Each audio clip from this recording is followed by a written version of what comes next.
So, good evening. Shalom. Okay, go ahead. Okay. So my question is, when we're in the middle of a world where everybody is totally attached to like total division, like I'm this political party, you're that political party, I'm this religion, you're that religion. Right. And it seems like all anybody wants to do is just fight about their position being right. So how do we do anything that's of actual value instead of just getting so because everyone's so obsessed with just fighting with each other, it just feels like Right. division, division, division. Right. So how do we actually accomplish anything when it's all this division? Okay. First of all, you have to know, according to Kabbalah, this world is upside down. Upside down means it is a world that the blind lives in these spheres, this earth. And there are few that can see the light. And so when you are someone who sees clear in a village that all blind, they won't believe you. That's one thing. The second thing is what I call the divine paradox. Most people are not satisfied in this world. According to Kabbalah, this world is a necessity, is the most essential thing in the universe, in which the neshama descends actually to this sphere, the descent to this sphere, in which, according to language, it dresses with the body. In other words, it wears this cloth, the body is a cloth, in order to experience the materialistic world and also to assist in restoring the right, the wrong, what we call wrong. So in other words, if you are still puzzled about the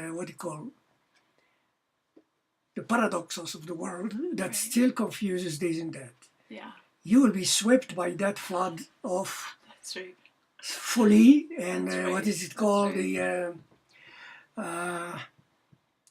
the stream of perplexity. And you can't swim against the thing unless you have the tools to make the effort to swim against the stream. And that kind of training actually exists in Kabbalistic tradition. And jumping in the way I do in Bardi Speak, for instance, if you remember the expression of being calm in the midst of madness, or serene in between the chaos. For that exercise, you remember the exercise of the impermeable? Yeah.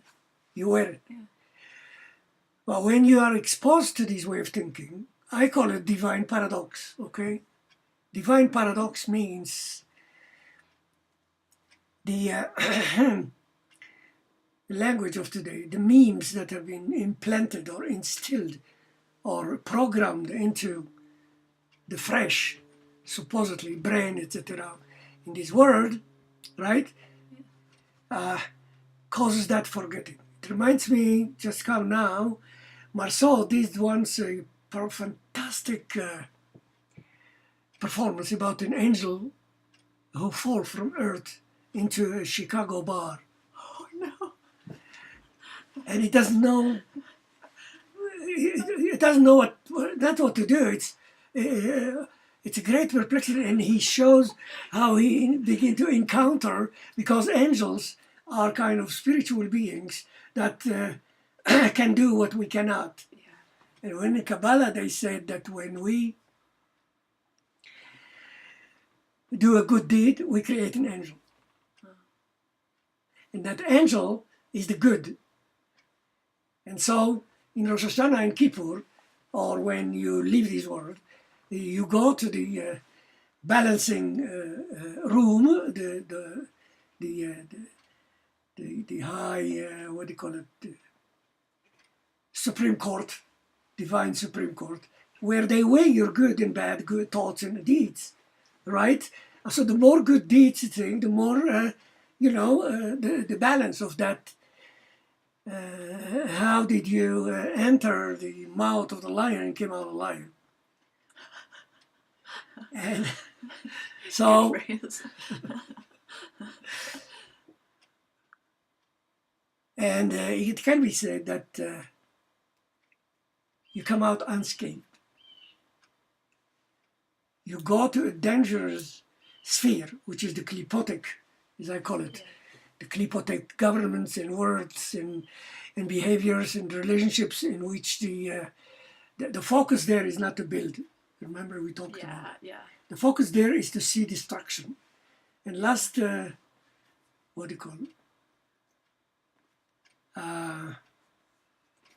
Gatherings, I mentioned about what do you call that thing we spoke about, the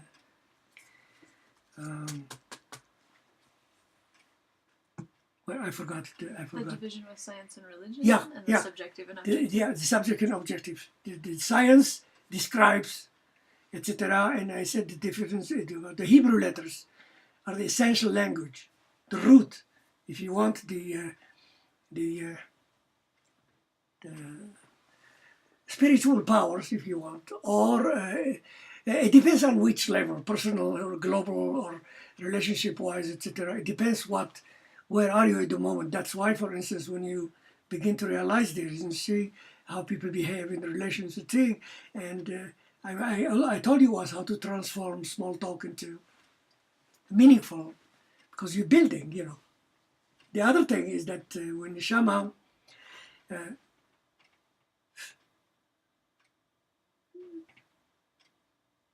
she targeted the mirror. Yeah. Everybody you meet in this mirror reflects you.